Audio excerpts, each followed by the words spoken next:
Pemirsa, kita ke berita pertama. Setelah 11 hari buron, polisi akhirnya berhasil menangkap Indra Septiarman, tersangka pembunuh Nia Kurniasari, gadis penjual gorengan di Kabupaten Padang Pariaman, Sumatera Barat. Pelaku ditangkap oleh aparat saat bersembunyi di loteng sebuah rumah kosong. Sialai. Baduang, jujur, punah angkau gue. Indra Septiarman tak berkutik saat polisi menemukan lokasi persembunyiannya di loteng sebuah rumah kosong di kawasan Padang Kabau, Kecamatan Duo Kali Sabaleh, Kayu Tanam, Padang Pariaman, Sumatera Barat. Tersangka pembunuh gadis penjual gorengan Nia Kurniasari itu berhasil ditangkap setelah 11 hari diburu polisi.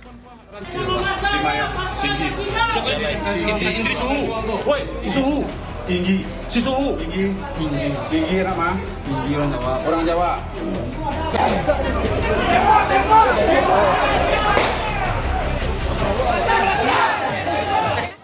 Sementara itu, di dalam dan luar rumah lokasi persembunyian tersangka telah banyak warga yang berkumpul. Mereka geram dengan kejahatan keji yang dilakukan pelaku.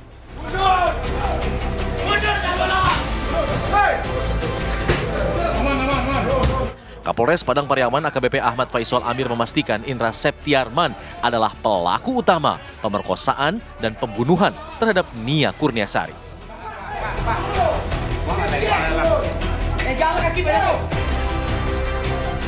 Masyarakat bahu-membahu untuk melakukan penyisiran, dan ada satu rumah yang kosong yang kami sebelumnya sudah sering lalui pencarian itu. Tersangka ada di dalamnya, dan berkat dari masyarakat informasi kemudian kami langsung tim langsung datang, dan tersangka berada di atap rumah. Jadi benar-benar tidak nampak kalau secara penglihatan biasa ataupun penyisiran biasa.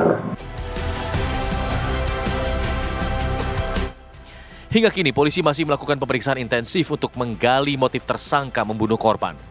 Polisi juga memeriksa sejumlah saksi, termasuk pihak-pihak yang diduga membantu tersangka selama melarikan diri dari kejaran aparat. Dari Padang Pariaman, Sumatera Barat, Andri Saputra, TV One mengabarkan.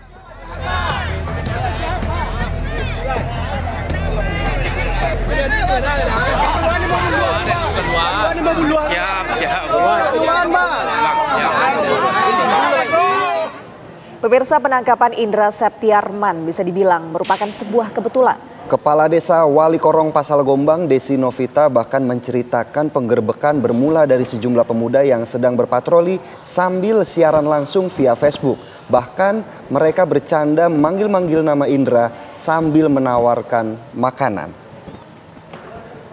Setelah sampai siang, beberapa warga di sini ikut menyelidiki tempatnya. Kebetulan pas di tempat tersangka ditemukan, ada beberapa orang pemuda di sini itu duduk di istirahat di rumah yang kosong tersebut. Itu ada dua, rumah itu ada dua. Terus di rumah salah satunya di mana tersangka ditemukan. Jadi pemuda ini sambil live gitu kan. Jadi dia sama teman-temannya live. Habis itu dia manggil-manggil nama kayak bercanda gitulah gitu kan. Keluar, kamu mungkin lapar nih, ada kue gitu kan. Jadi ada yang biasa megang kunci rumah itu ngasih tahu gitu. Minta tolong bukan rumah itu, karena beberapa hari sebelumnya itu ada masyarakat yang atau sekolah yang kehilangan mesin sanionya. Jadi orang tersebut minta tolong kepada pemuda ini untuk membuka rumah itu melihat mesin sanio tersebut. Baik, ini. Nah setelah itu dibuka sama masyarakat ini, pemuda ini rumah itu, ternyata rumah itu kondisinya terkunci di dalam. Di sanalah pemuda ini merasa curiga dan dilihat ke jendela, ternyata ada bayangan orang lari dari ruangan tamu tersebut. Baik, Bu, ini rumahnya kan dalam kondisi kosong, artinya memang hari itu sedang ditinggal pergi oleh pemilik beraktivitas atau memang selama ini kosong begitu? Enggak, selama ini memang rumah itu selalu kosong. Mungkin ada waktu-waktu tertentu apa lebaran apa gitu, yang punya rumah itu pulang dari rantau gitu kan. Baik. Gitu. Ya pemirsa, untuk mengetahui informasi terkini pemeriksaan tersangka pembunuh gadis penjual gorengan Nia Kurniasari, kita bergabung dengan rekan Andri Syaputra di Padang, Sumatera Barat. Andri, silakan, ada laporan terkini apa dari Padang terkait pembunuhan Nia, si gadis gorengan? Ya, dapat saya laporkan. Pada saat sekarang ini sebentar lagi akan dilakukan rilis pers bersama Kapolda Sumbar tentang fakta-fakta tentang update tersangka pembunuhan yang telah ditangkap Polres Padang Pariaman pada Kamis siang kemarin. Sebentar lagi Kapolda dan jajarannya akan melakukan rilis pers mengungkap dan menyampaikan fakta-fakta terbaru mengenai penangkapan tersangka IS ini. Begitu. Andri, bagaimana kemudian proses penangkapan pelaku yang berlangsung kemarin? Ya, dapat saya ceritakan kronologis penangkapan, bahwasannya ada informasi dari masyarakat yang mencurigai salah satu rumah di kawasan Parangkabau, rumah yang dicurigai tersangka sembunyi di sana gitu. Jadi karena curiga, karena ada pergerakan-pergerakan yang mencurigakan, makanya informasi warga itu menyampaikan kepada tim opsional Reskrim Gagak Hitam Polres Padang Pariaman dan langsung menuju lokasi rumah itu. Rumah langsung dikepung bersama warga dan didapatkan tersangka sedang bersembunyi di genteng rumah atau plafon rumah warga tersebut. Begitu.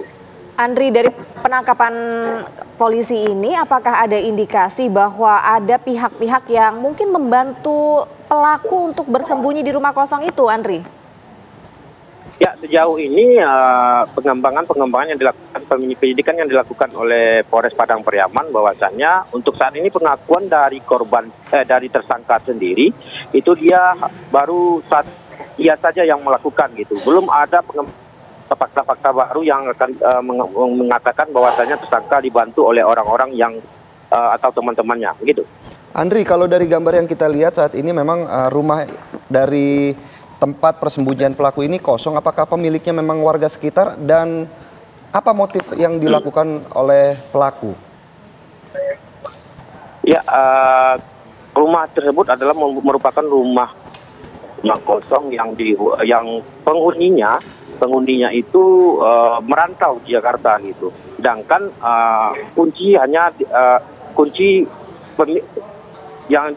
kuncinya dipegang oleh keluarga siapa. Nah, dapat kita sampaikan bahwasanya sebentar lagi kita akan melakukan press release bersama Kapolda Sumbar yang sudah memasuki ruangan, kayaknya sudah memasuki ruangan press release. Mari kita saksikan bersama-sama nantinya. Ya. Baik, Andri, tapi ini kan kalau informasi yang kami dapatkan ini pelaku adalah warga sekitar. Sebenarnya pelaku ini di mata para warga lainnya itu seperti apa sih, Andri? Ya, dapat saya laporkan bahwasanya pelaku ini di mata warga memang seorang yang sudah kriminal juga. Tahun 2013 dia itu merupakan kasus kriminalnya itu pencabulan juga di 2013. Juga pernah juga terlibat narkoba, begitu.